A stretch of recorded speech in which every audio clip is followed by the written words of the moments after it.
try this now. Oh, hey, I think that worked.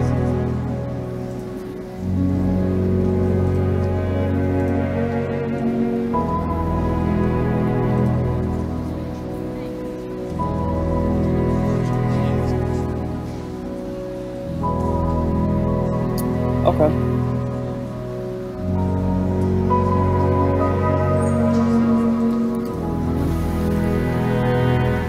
Are we waiting for anyone else? Yes. There's a couple more people who I knew were supposed to join. I'm hoping someone will start to join. Yeah. Let me see. 24. Are these couple people our friends from Reddit, or sorry, our friends from the GitHub issue, or someone else? So one of them was a friend from the GitHub issue, and he should be joining soon. I can't find. Is the other person?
Okay, we can get started.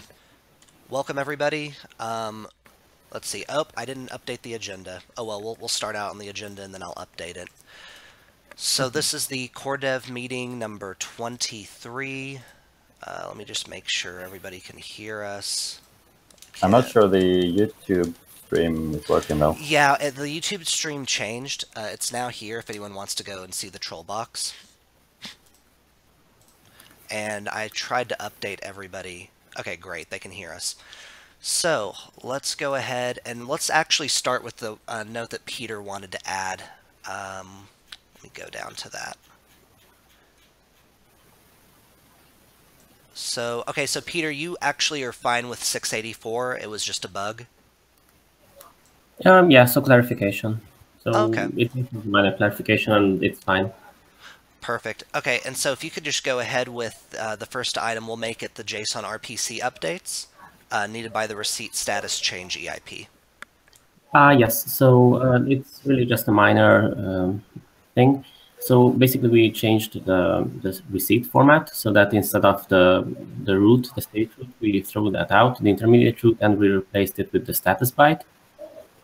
And the only update that I think we should agree on is how this affects the JSON RPC itself, since it's part of the JSON specification. And basically, from my point, it doesn't really matter. My suggestion would be either to add a failed flag or a succeeded flag, which is a Boolean, and but from this onward, it wouldn't return the root, rather it would return this flag. I'll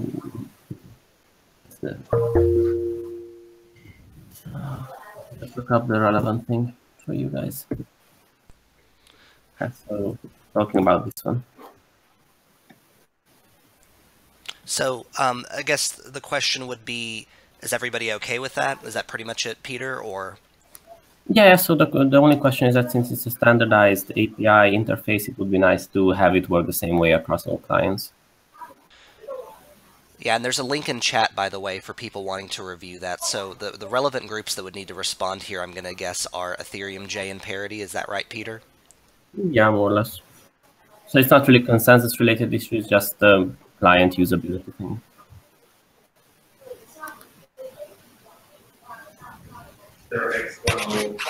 Yeah, we'll be fine with whatever. Maybe someone could add it to the EAP as well. So I'm not sure if something like this would be an EIP necessarily, since it was a... I guess this is just everybody agreeing on a JSON RPC standard, so maybe that would be an ERC. So yeah, Peter, maybe we should make this into an EIP just to say, here's what clients should do. Can't we just add it as a note to the EIP itself, which adds this change? Yes, that's a good idea. Yeah, that was my suggestion. So. Oh, sorry, I thought you meant make a whole new EIP. Sorry, Arcady. Yeah, let's add it to the current EIP. Okay. Then I'll add the comment there, and if it's fine with everybody, then we can ask Nick or whoever owns the EIP to add it. Yep, that should work fine. Cool, thanks. All right, let's see. All right, everyone has confirmed that they can hear us in the chat, so that's great. The next item on the agenda, real quick before we get to the next item, let me see real quick. If everyone can refresh the page, I've updated the agenda just a little bit. Oh well, it must have not updated. I'm on top of it today, you guys. Oh, here we go. All right. So there's still just one item on the agenda, right? That has like the ABCD. Yes, and now I've updated it to include Peter's. And then Yoichi, I saw you made a comment, and I wasn't sure if that was something you wanted to add to the agenda or not. Oh, did I make a comment? The gas consumption issue. No. No, that was just a reply to Peter's thread. Oh, no problem. Okay. And then, Vitalik, you said unifying the behaviors of insufficient spender balance. Was that what we talked about before the meeting started? No. Yeah, so it was, I mean, we ended up making a different resolution, but it's resolved now. Okay, perfect. All right, so the only other thing on A would be EIP 649. So there's been a few members of the community and a few Reddit threads and EIP discussions about the issuance reduction. So this is kind of two-pronged. One of the prongs are, when did we decide this and why? And the other one was, you know, should we be doing this in the first place? There's a few different opinions on that. So for the first point, From my recollection, and I'd have to actually watch through or read through the notes, I believe a few core dev meetings ago we decided on this. Does everybody else remember that? So my memory is that I participated in 2 dev core meetings that, where this was brought up. On the first one, the main opinion was that people didn't want to touch on the subject. They preferred to not change the issuance, because I don't think the discussion was well formatted. On the next one, I don't remember which was, Vitalik brought the point again, and I think the main point was about the consensus was to keep the issuance the same, but related to the amount of issuance per Ether per day that was being already proposed on the Ice Age. So I believe that the amount of 3 Ether was a rounded thing, mainly because that was the amount calculated of how many Ether per day we were producing. And that's sort of how we came up to the 3 Ether. Is that correct? Anyone has a different recollection? That's exactly what I remember as well. Okay, so now all that being said, there's been a little bit of a revival in the discussion, and we don't want to spend like the whole meeting on it, but I did invite Kai Barnett from the internet. His real name is Keller. He's a CPA. So Keller, if you just want to give a few paragraphs of your argument for it, I think it's also on the agenda page and on various EIPs and Reddit posts, but if you just want to give kind of a summary, and then we can discuss that. Okay, yeah, that sounds good. Thank you, Hudson, for inviting me, and for the others for listening. Regarding the debate, there's 2 kind of issues that keep going on. One is in terms of security, or the word security is used. And whenever the word security is used, then there is a dollar cost associated with that. So July 14th, in Vitalik's comment, he mentioned that 3 ETH sounded like a suitable value for security of the Ethereum blockchain, which amounted to $1.2 billion. And the reason that it's referenced in dollars and not ETH is that the reason that you're paying miners at all is because they have expenses in dollars. If the miners did not have expenses in dollars, then you would not be giving them units that could be converted into dollars to pay for these expenses. So on July 14th, Vitalik mentioned that 1.2 billion, if you calculated it out on the annual rate, was sufficient to pay for security for the Ethereum blockchain, which is roughly the amount that I agree with, frankly. But since then, Ethereum has gone up to roughly $330, which amounts to $2 billion, or 800 million more. And then likewise, my speculation is by the time that the fork is officially announced, there's a possibility for Ethereum to be, let's just say $500, and then you're paying $4 billion or something like that for this security. So sometimes the reference is security, and if you're using security as your reference, then you should always have a dollar value attached to it, which many people have suggested roughly $1 billion. And then the other issue is ownership, or a miner bonus or miner ownership of the blockchain, which in Bitcoin, the miners own approximately 4% of the blockchain, or they're given 4% of the blockchain every year. And in Ethereum, the objective is to make it 6.7% of the blockchain. And I will suggest that if Bitcoin is able to only give their miners 4% of the ownership, then I think there's no real question that Ethereum can also give their miners only 4% ownership of their blockchain, especially considering that they've made no direct financial contribution to the Ethereum blockchain, that they were not paid for immediately. You know, ignoring all the mining that went on when Ethereum was $10. Okay, so Vitalik, I think you had responded on the agenda to that. Would you mind responding to this? I mean, like, speaking for myself personally, I would actually be quite happy with further reductions going below 3 Ether, and like if we were to follow AFSA's like take or the kind of meta heuristic that AFSA brought up literally, then we would probably want to even go down to 2.5 instead of 3. My main concerns against going down much further are probably twofold. One of them is that I feel like it's like if we make a hard fork that actually reduces miners' rewards on net and not in connection to adding proof of stake, then that at least kind of infringes on a norm that might, at least in some people's minds, be there and might potentially legitimize further kind of twiddling with rewards. Though, I mean, on the other hand, a lot of this is all kind of moot because of the proof of stake switch in the long run. The other thing is that if we go too far below, then unlike Bitcoin, well, okay, actually, now Bitcoin, the situation's a bit different because Bitcoin has Bitcoin Cash to deal with, and that's been lots of fun over the last few weeks. But in general, we have to deal with the possibility of competition from ETC, competition from Zcash, competition from Monero, pretty much this like fairly substantial array of other blockchains that are also using GPU miners.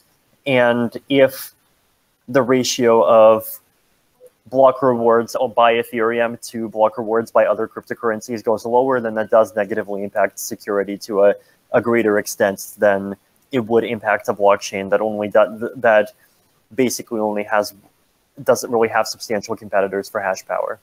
So like, those are the only real arguments against pushing it very far down. So like if someone were to suggest 0.2, those would be the obvious reasons to reject that. So other people in the room, anybody else have opinions on this? Hudson, I believe that you had mentioned that you were also going to add in the room someone from that wanted to represent the other side, from the miner that wanted to keep 5 Ether. So that was Deviatfish, and they were not able to join. But a lot of the arguments, Keller, correct me if I'm wrong, but you and Deviatfish kind of shared some of the arguments as far as reasoning, but then you all differed on whether to increase or decrease. But basically, both of you said that having it at 3 is wrong. I sort of, and I just want to emphasize, I am supportive of making Ethereum more efficient, and ultimately going from 5 ETH to 3 ETH is a 40% increase in efficiency.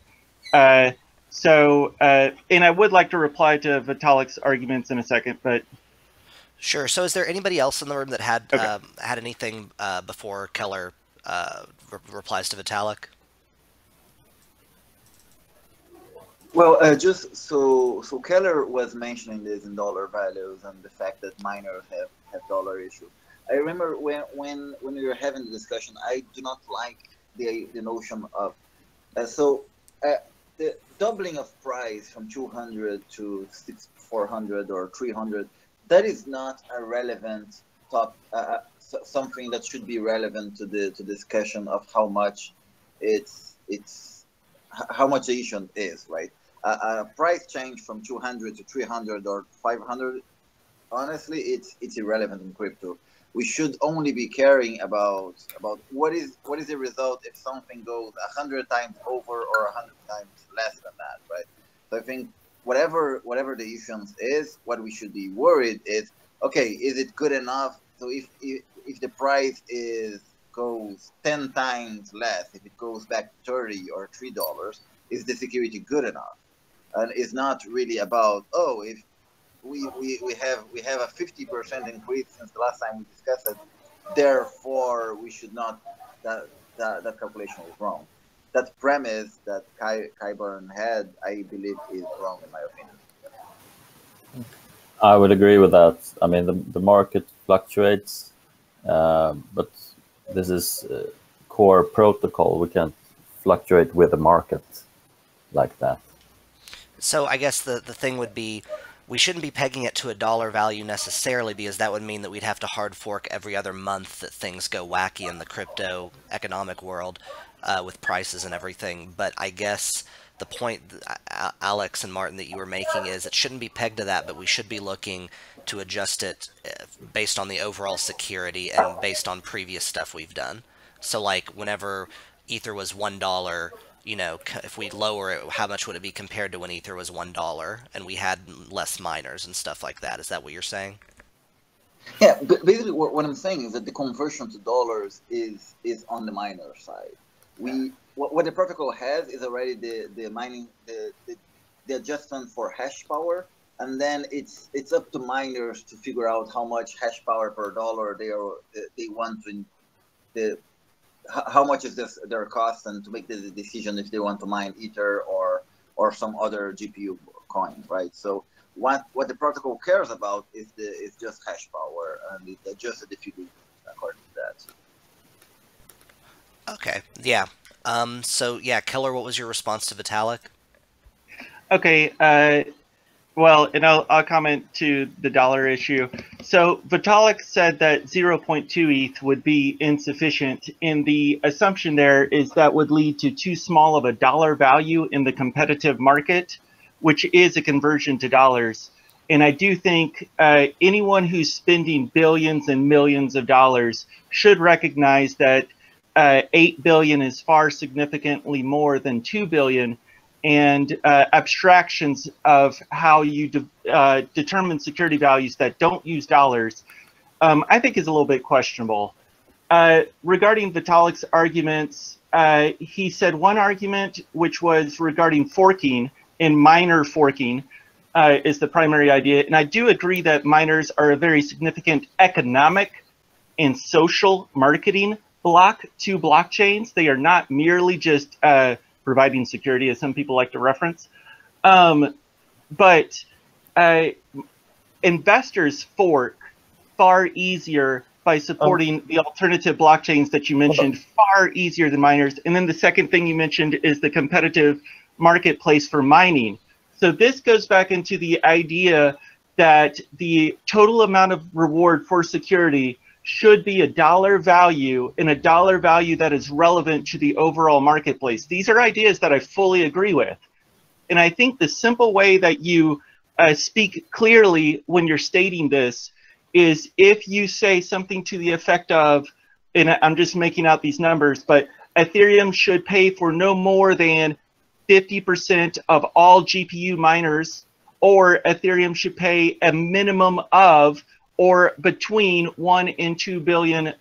When you ignore those dollar figures and you only use it percentages, then it becomes abstract as to what you're talking about, and people get lost, because when you said 3 ETH before, that was 1.2 billion, but now it's 2 billion, blah, blah.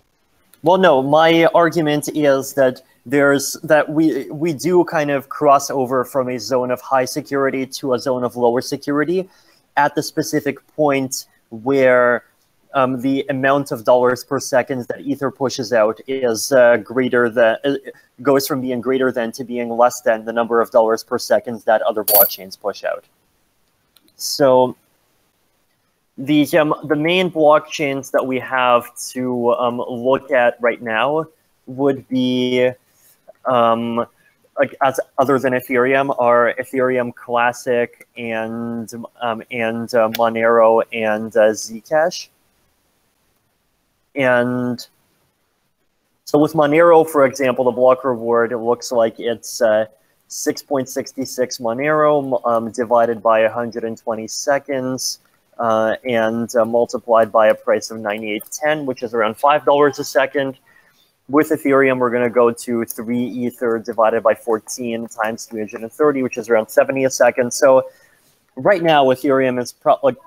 Monero has around 5, ETC has around 5, I'm going to guess Zcash has around 5. So altogether, maybe Ethereum has around 3 or 4 times more, or will, with 3 Ether a block, still have 3 or 4 times more mining reward than the other cryptocurrencies.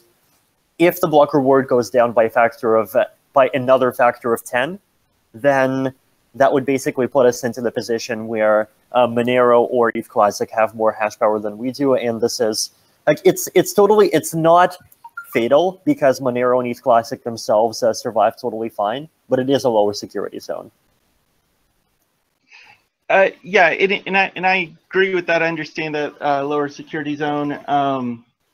And so your reference is that Ethereum will still pay roughly 4 times more than the competing blockchains with 3 ETH versus something else. Is that what you were stating roughly? Roughly that with 3 ETH, Ethereum will pay something like 3 times more block reward dollars per second of block reward than all other non-ASIC proof of work blockchains combined. Right. Okay. Then all others combined. Yeah, that's roughly what I thought as well. And so this amounts to, for those who are curious, this amounts to roughly $2 billion versus 500 million for all others combined. Is this about right? Mm-hmm. I think so. And I'll just say one other thing that I think is worth considering, and this is where others in the developer community, they like to, they get nervous when you start attaching dollar values to things.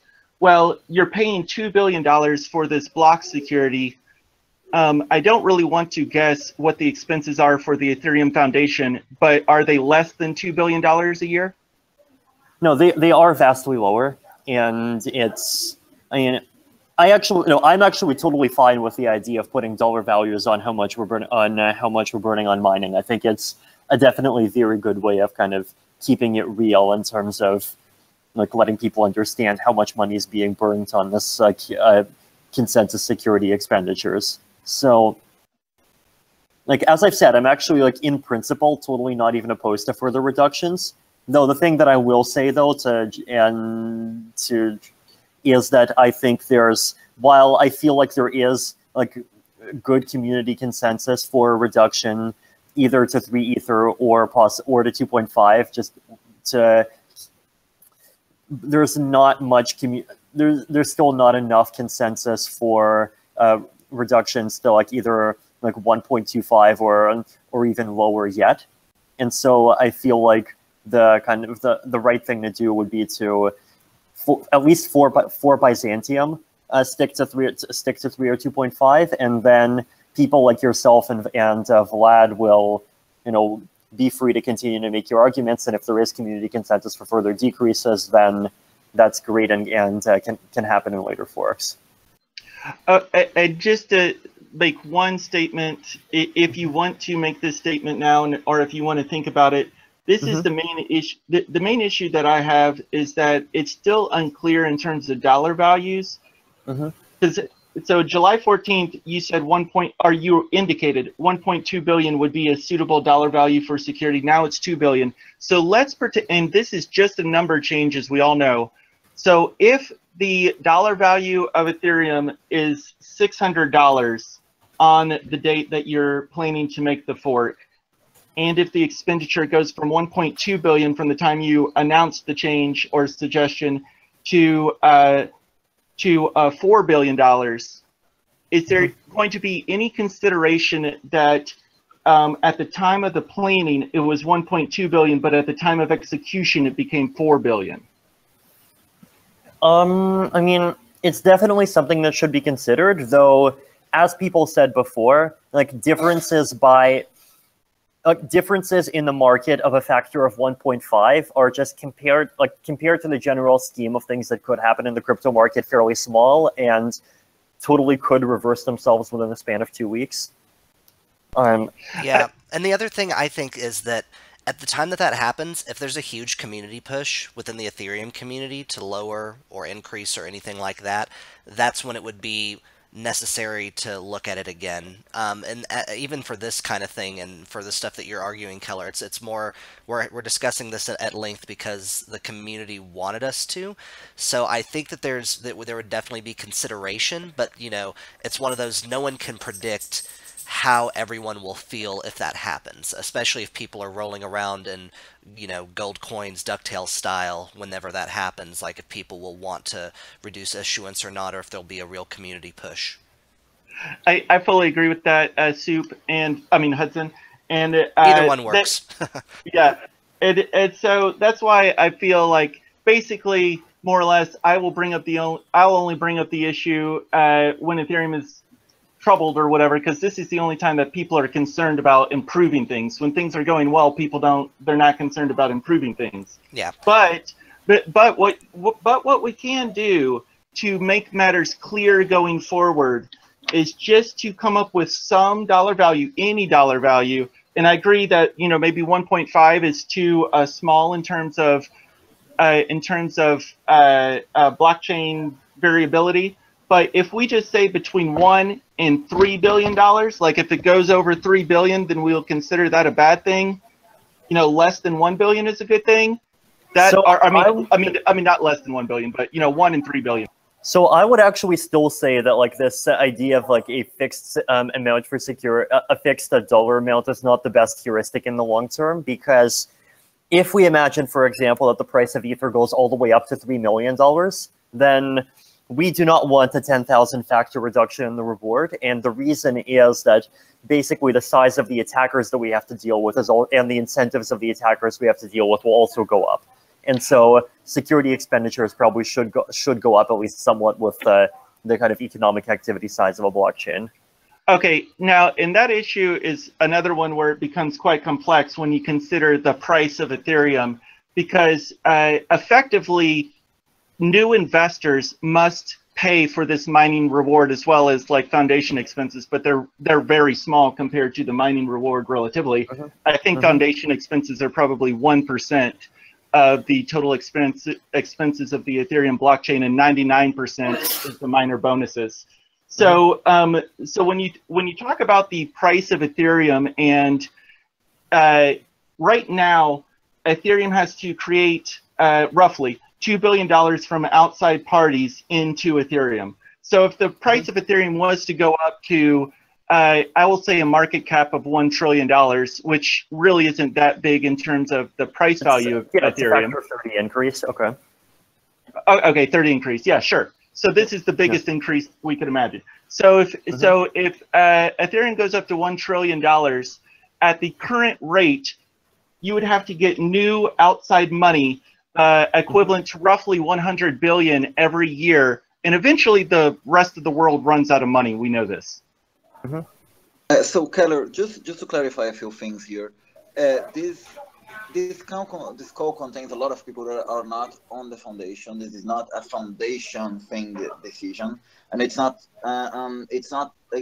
our job to keep worrying about the sustainability of the price, if the price is going up or down, etc. Our job here as a developer is as developers just to keep the network secure. And ultimately, I think everyone believes that the Ether issuance should at some point the only target that we want is at some point it should drop to zero or near zero when we have proof of stake working fine. So the reason I really support the issuance is in the end because our goal is long term to reduce it to as low as possible when we can have proof of stake on. So it's not. I mean, so you're talking about the foundation as if this is a foundation meeting and we are discussing like the yeah. I think the language does matter in that, and I think that's so partly, yeah, the language does matter, but also that's been I guess that's been a number used in a lot of the examples in the EIPs, and I think that might be why he was bringing it up more so than to imply that this is a foundation-only meeting. But I agree that that's a good point, especially for the people listening, that this is not a foundation meeting, and this is, all types of teams across the ecosystem. So, Keller, thank you so much for your comments on that. Anybody else in the room, do you have any rebuttals? Basically what we've landed on, it sounds like, is for the purposes of Byzantium, or is it Byzantium? Am I saying that right? Byzantium, gosh. That we'll keep it at 3. That is a partial reduction, and that's a good medium between people wanting to keep it the same and people wanting to lower it to much lower values. So anybody else have any comments on that? I totally agree about it being a good medium. Hopefully not too controversial, either up or down. No. Yeah, in the grand scheme of things, like I've seen about 6 to 10 people total raise alarm about this, and some of them are like Keller, who actually want it lower, and that's what the alarm they're raising. So I would say that by and large, not even looking at Carbon Vote, that there is consensus to do this, and it's at this point it's not just for some people have suggested it's for investors or against miners, and I have not seen that as a reasoning for doing this either. I think the arguments that have been made are good ones. So, any other comments on this? Cool. Block reward affects all blockchain tests in Byzantium and Constantinople. So any change here would imply, say, 1 week or 10 days delay. Yes, from we should. The perspective of testing that. Yeah, so everybody who's listening might not know this, but Byzantium is very close. We're at the final stage. So any change we do at this point needs to be changed in all the clients and all the test cases, basically. Yeah, and there hasn't been any change from the issue its reduction to 3. Is that what the current tests say, basically in line with EIP 649? Yes, so I'm in the course of preparing all the test cases with this. I'm running a command that takes 50 hours. And when the block reward changes, I have to do it again. Oh gosh. This command that takes 50 hours, this might fail, this might succeed. It failed twice yesterday and 2 days ago, but I fixed the issues, and this time it might succeed. So after this considering these kinds of procedures, I said it takes 1 week or 10 days to reflect this. Hold on. Why does it take 2 days to create tests? No, not 2 days. 550 hours. Yeah. So basically, this is for Hive. Hive cannot run general state tests, so we have to translate the general state tests into blockchain tests. For that, we need to mine blocks. That's why it takes hours. Oh, I see. Okay, so this is a good segue, actually. So I think we're done with that point. Thanks, Keller, and everybody else who participated. So the updates to testing. So we have Jared in here, who's a recent addition to kind of the Ethereum JS and testing team, and also I believe Tim has been helping as well. Is that accurate, Tim and Jared, to say that you would be considered a part of the testing team? Yes. Yeah, I've been trying to make some efforts. Great. Okay, and then so the other people who've been heavily involved would be Dimitri, who isn't able to make it today, Yoichi, and Martin. So I'll let either Yoichi or Martin, whichever one wants to, kind of give us an overall update on testing and let us know of any road bumps, or sorry, yeah, that are in the way that they would need help with, or anything that we can do to help. Okay, so I can do something. So basically, it's done except a few known problems. One of the known problems is the one I talked about. The Hive tests are heavily out of date, so I needed to update it with this 50-hour command. I'm in the course of doing that. Next week, I hope we can see this Hive test updated, and we will start seeing number of errors decreasing on this Hive board. And then we can actually start measuring our progress. There are a few more known issues. These are very, very tiny. There is general state test failing on all clients, including CPP Ethereum. This one annoys me a little bit because the test generation for the Frontier network fails on the CPP Ethereum developed. So maybe in CPP Ethereum implementation, we might have made a mistake. I'm investigating this. There's a few more known small issues, but these are much, much tinier than the Hive test regeneration. Okay, thank you for the update. And by the way, I forgot to include Matthew and Casey. They're also part of the testing team. So the testing team has definitely grown since we kind of embarked on some of the stuff with this hard fork a few months ago, which is great. So let's see here. So thanks for the update, Yoichi. So what can we continue to do, or what can we do to help as far as testing goes, or are you guys just pretty much still on track? So while Dimitri and I are busy fixing, updating existing tests, there are still new test cases to be written.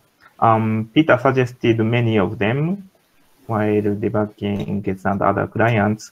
So in the Git Ethereum testing channel, I will post the list of test cases to be written, and I'm happy to provide the instructions. So yes, Git IAM Ethereum tests, I will post some instructions for those interested.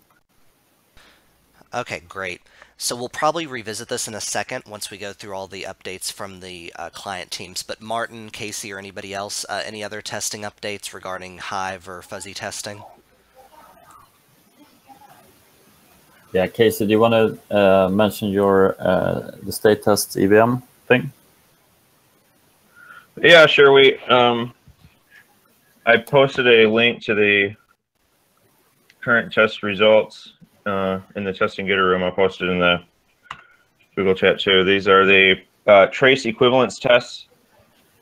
So it's running on 4 clients, all the state tests, and then checking the EVM traces to make sure that they're equivalent. And the ones that are failing, the checking for trace equivalence does get it shows more failures than just checking the post state hash. So this is a better way to find consensus bugs than the way state tests are currently checked for by just checking the post state hash. But it is also trickier because failures may just be differences in the format of the EVM trace, and not an actual difference in functionality.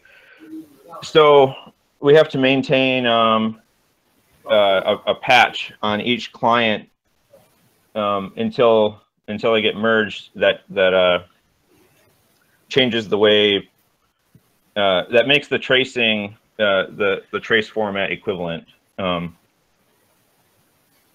So that's been a lot of work, but it is just about done. So then, and once it's complete, then fuzz testing can work. Because if we start fuzz testing before the trace formats are all equivalent, then we just end up with a lot of false positives where the differences are in the trace format and not actual consensus bugs. Wow, that's like really cool. I would be lying if I said I understood everything from the link I just clicked on, but it looks really awesome. But yeah, I just threw the files in a folder because still working on the table to actually make this easier to see as a scoreboard. But you can check. I posted a link there to one log which fails, and if you go to the end of the log, you can see the actual comparing of the traces, and you see at the 4th operation in the execution there is a consensus failure because the top stack item differs. So it's really powerful and really cool. Great work, Casey. Yeah, Casey, this has been great. Okay, cool. Any other updates from testing? Thanks again, Casey. Yeah, I had some questions as far as give you guys a better accurate idea as far as like the opcode performance across different architectures and across different operating systems. So what would you guys like to see as far as it being tested on in different scopes, like specifics on that, and then I can try and capture that feedback to you guys so you have a more realistic full size.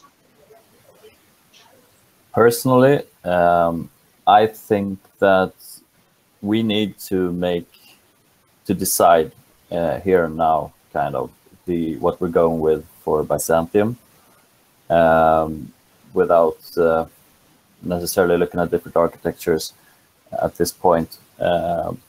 However, for the long term, of course, it would be very interesting to have a good set of benchmarks for different architectures and different, I don't know, different versions of Go or different compiler settings and stuff like that. But as for deciding what to do with Byzantium, it's kind of it's too late for that. That's my view. Okay, sounds good. And did you guys just try to get the C++ benchmarks, or just focus on Go, or what was priority for right now? So for right now, yeah, we're getting to that point. I think we should ideally focus on Go and parity and not just one client. Okay. So I don't know. Do we want to skip ahead to determining gas prices? And we can talk about that, or do we want to do the updates before that? Go ahead and skip to gas prices. That's just fine. So for the gas price and new opcodes, let me post you a link.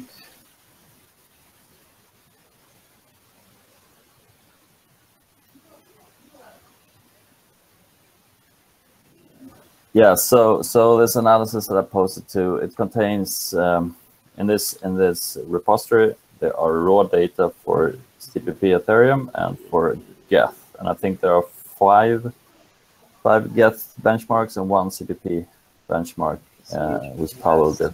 Okay. And yeah, the C one is the top one, except for Modex, where C++, there are no benchmark for C++.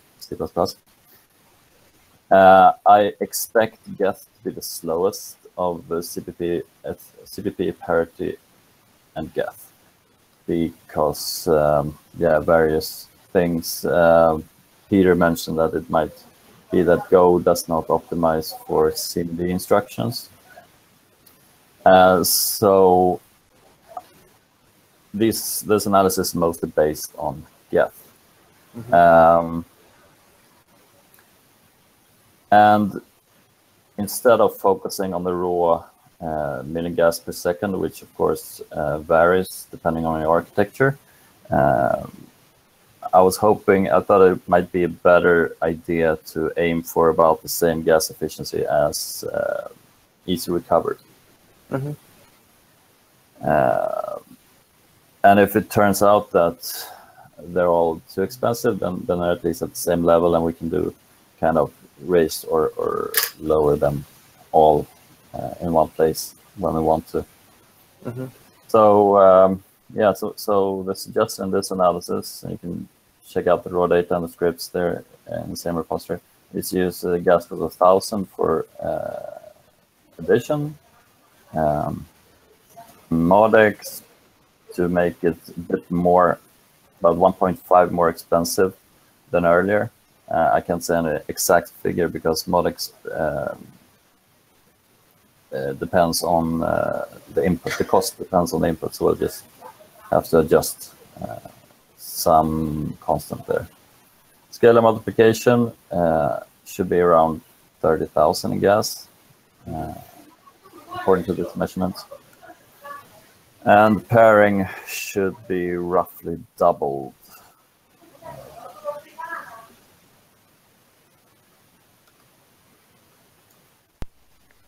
I think that looks good.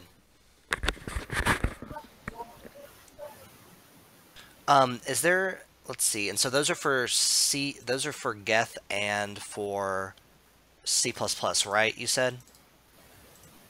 Yes. That's correct. What about parity? Do we have those? No. Okay. I think we should really try to get those benchmarks for parity. I think Arcady had mentioned that they had already ran some. Arcady, do you have any updated benchmarks? Well, yeah, I have benchmarks that have been run on my machine, but ideally they should be all run on the same machine. Okay. Would you be able to work with Martin on that, or with Tim on that? I think Tim's actually might have more resources right now. Have you talked to Tim at all? Yeah, sure. I mean, it's not that hard just to build them and run them. I have an instruction that I've sent to Martin earlier. Cool. Yeah, I'd be happy to help you on that. I think I was working on that a few weeks ago, so I'm a little familiar. And yeah, I would agree that PC Recover should be used as basis because all the major clients use the same library and the same implementation of PC Recover. And it should be a good basis for calculating average gas costs for other instructions. Arcadic, could you, I don't know what test vectors you use are implemented in parity, but it will help if you use the same input as the other. Well, at least for ModExp, I think the inputs are the same. And the others shouldn't matter, I think.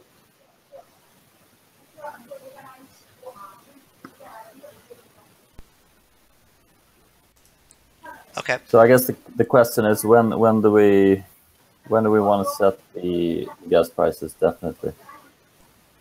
By setting the gas prices, will that cause a lot of the tests to change dramatically?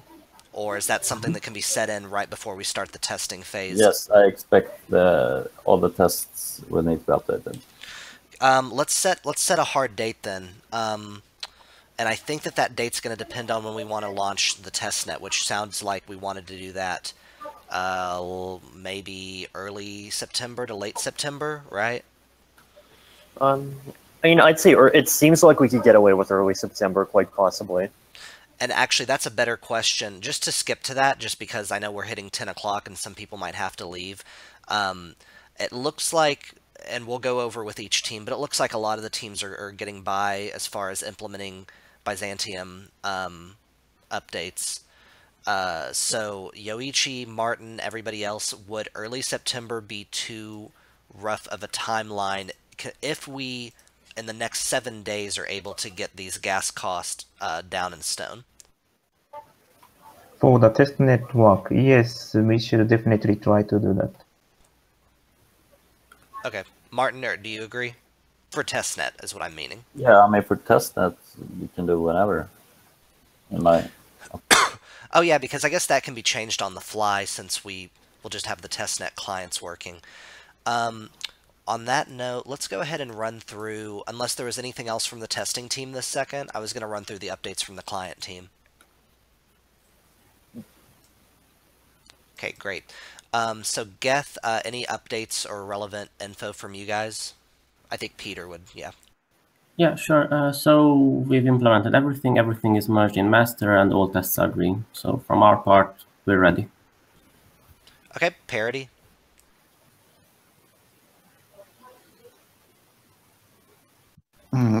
Yeah, now that the tests are ready, we'll take some time to make sure they are passing. So it'll take about a week or two. Okay, great. Sounds good. And then C++.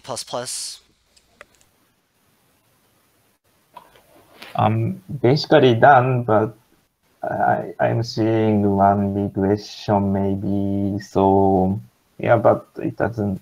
Maybe 1 week should be fine to solve this. Okay, great. Yellow paper. The pull requests are ready.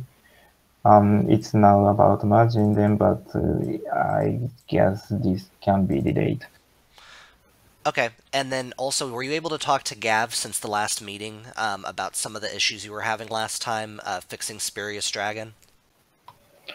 No, not really.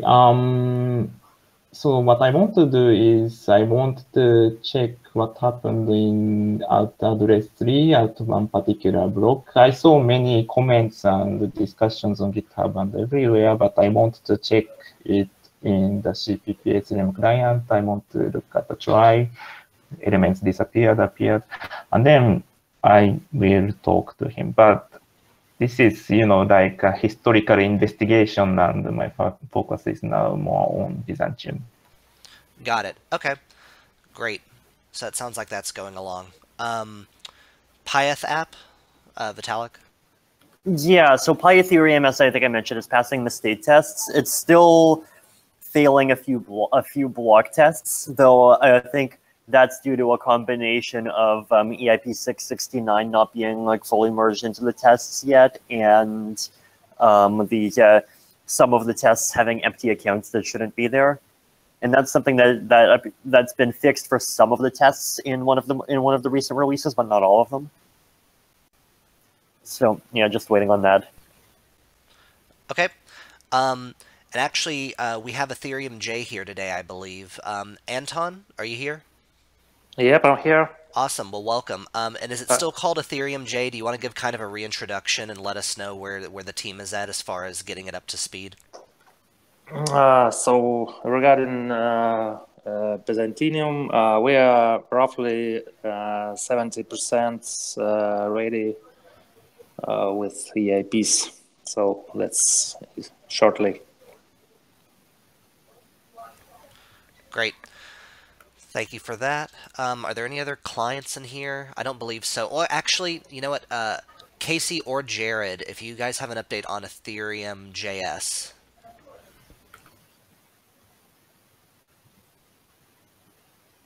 I don't really have any updates at this time. Maybe Casey has something more. Yeah, it's progressing, and I'm optimistic that it'll be fully compatible with Metropolis by the time it's released. By the time Metropolis is activated on a testnet in Ropsten. Okay, great. So let's see. We already determined the gas, or we already had plans for the gas prices. All right, so now we get to the point where we talk about the time estimate for testing and release. So we just said early September is when we could probably start for a testnet that, if my memory is correct, would run for between 2 and 4 weeks. Something like 3 weeks would be a sweet spot from what we talked about last time. As far as deciding that, we would decide by block number. Is that correct? I think that's how we did the last one. Yeah. That tends to be the easiest way to make the decision. Is this something that we should figure out in this call, a block number, and just give like a rough date? I mean, I feel like we kind of know when at this point what the ballpark is. So like the like absolute flying colors super optimistic would be 4.3 million, which is September 22nd. And the pessimistic seems 4.4 million, which is October 27th. So somewhere in between those two, depending on how quickly we can get to everyone passing everything and all the tests being done. Okay. Well, we could have an unconfirmed block that we pick today that's not like official, and then from there we can over the next week be looking at that date and then make a determination. But at minimum, we can make a testnet block number decision right now. Would that be accurate for me to assume? To switch the testnet over, I should say. I mean, if once Geth and Parity are ready, I would say like we should just do the testnet switch over. Maybe something like 3 days after Geth and Parity both give a green light. Okay, that sounds good to me. It would be a good idea to, if we're gonna reboot Ropsten with a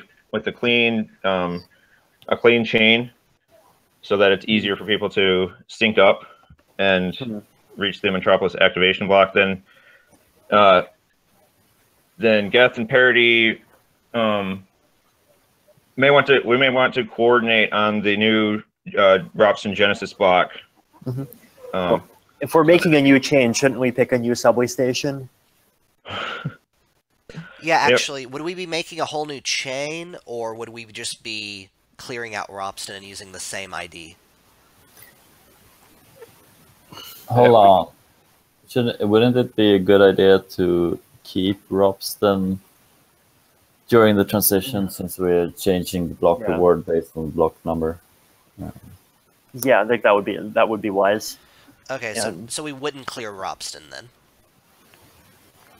Well, we could clear it, but still start with a week or two of 5 Ether block rewards. So what would be the benefit of clearing Ropsten? Because I know enough people use it that, like, you know, some history is going to be swept from people using it for testing dApps. Mm-hmm. Well, it would just make it a lot easier to sync up. Mm-hmm. Oh, I see. It's hard to sync it today. Yeah, there's quite a bit of spam from like past DOS attacks. Huh. Okay. Well, but the spam thing can be solved by simply moving to one already existing testnet. So if you care about syncing up and spamming, so Mist is already using Rinkerby as the default testnet for spam. So I think there is an advantage of keeping at least one old testnet so we can test the transition, wouldn't it? Yeah. I guess we could do both. I mean, we could have 2 proof of work testnets. I think that's kind of complicated. I think that if the main reason we would be clearing it out is a syncing issue, we can just find creative ways to make it sync faster. So, for instance, having a few people put up semi-quote official, you know, state where you can download the blocks basically. You know what I'm talking about? Like you can export the blocks and then download them. You can put them on like a BitTorrent or something. By the way, just my 2 cents. I would probably vote against restarting Ropsten before Metropolis hard fork. Basically, we have all the. I think it's a good thing that we have a mature testnet with a lot of junk in it. Just helps people. Basically, since everybody's using it for testing, if we fork that into Metropolis, at least everyone will test using the new code. Whereas if we just launch a new testnet, I'm guessing most of the developers will just keep using old clients. It kind of beats the purpose.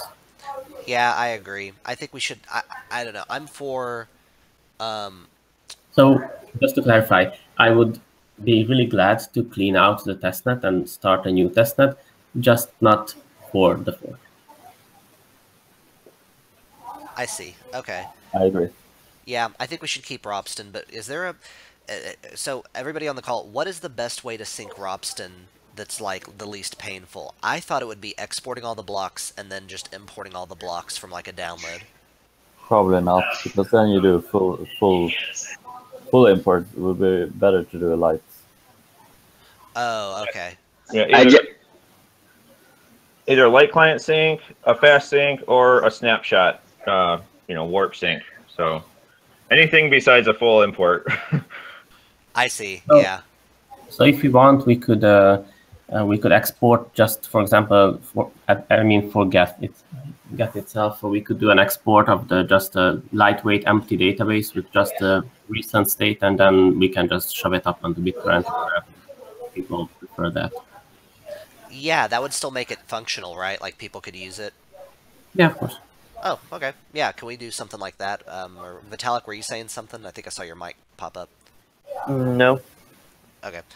So yeah, that sounds good to me. So I think that is the agreement that we're keeping Ropsten and we're just going to decide a few days or so after Parity and Geth are agreeing on both gas prices and other stuff that we switch. Yeah, that seems to be the agreement. Okay, sounds good. And then we're going to shoot for somewhere late September for the actual hard fork. Late September could mean anything, so just, yeah, the second half of September. Okay. Yep, that sounds good to me. Great. Does anybody else have any other stuff that was non-agenda? No, but I would like to add that I'm hoping that we can set the gas prices in stone early next week. And I hope that at least some of you guys are available. Vitalik, are you going to have good availability Monday, Tuesday? Monday, Tuesday. Ooh, I'm gonna be at conferences then. Not like a voice availability, but like Skype text availability, on and off, definitely. Good. I guess that works. Mm-hmm. Yeah, I'd love to help with that too. But yeah, maybe one of you guys can help me figure out the logistics on how you guys were calculating that or decide to calculate it. But yeah. Perfect. Okay.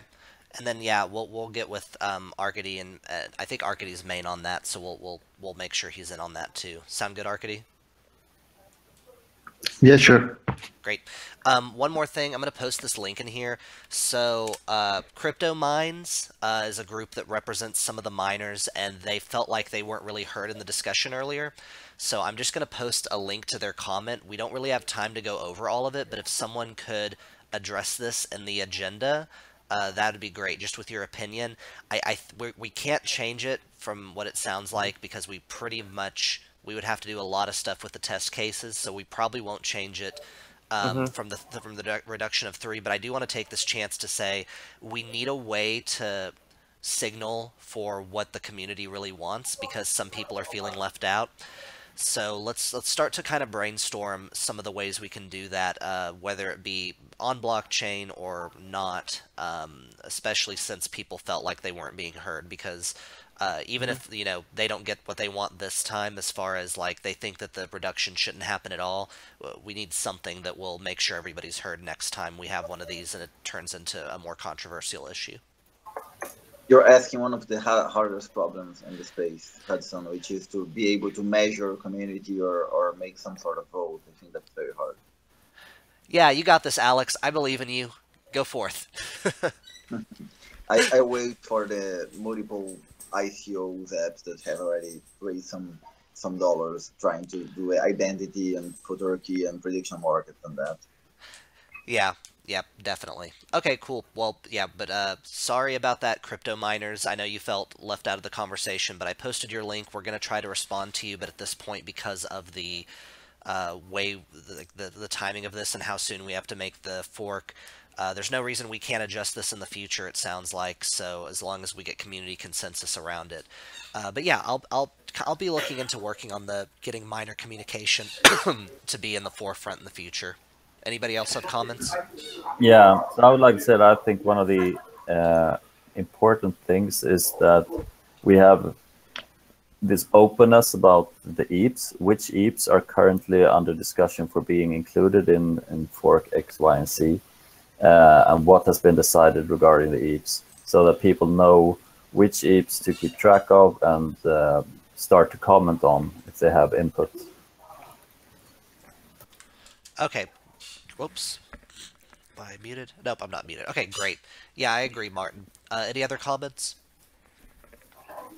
If you don't mind me asking the question, I know this is a hard one. There's been some talk about that the ETH will get readjusted at some point in the future. I am sometimes unclear as to if this is sometime like, let's say, in like June or later 2018, or if there's some other plan that I'm unaware of that might occur like in January or something like that. So there is going to be a hard fork after Byzantium called Constantinople, but as far as issuance changes go, like I personally feel that the wisest thing is to just basically keep it at 3 for now, and when we do the hybrid proof of stake change, that's going to be an opportunity where it actually makes a lot of technical sense to do a very substantial further decrease. And we can just all work together toward making that happen. Right. And regarding the hybrid change, is that something that might be expected somewhere early 2018, or is it late 2018? Probably more late than early. Gotcha. Okay, thank you. I was just asking. Yeah, the research team has been killing it lately, meaning they're doing really well. I'm using metaphors way too much. They're doing very well lately and adding people, so I really feel confident, and I mean Vitalik would know better than me that hybrid proof of work, proof of stake is going to come earlier than people expect. But however, not to say there's it's coming. The link. Yeah. Oh, perfect. Yeah. So to keep up with progress, there's a link. It's just github.com/Ethereum/Casper. So that's really cool how fast it's going. I've been following some of the progress, and I should say everybody else should be looking at it too, because it's really cool stuff. All right, I think that is it. Let's see. Yeah, I think that's it. Anybody else have any other comments?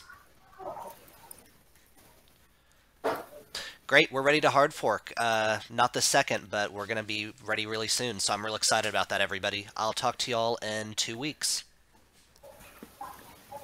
Goodbye. Thank you. Bye. Thank Thank you. Thanks, everyone. Bye. Right.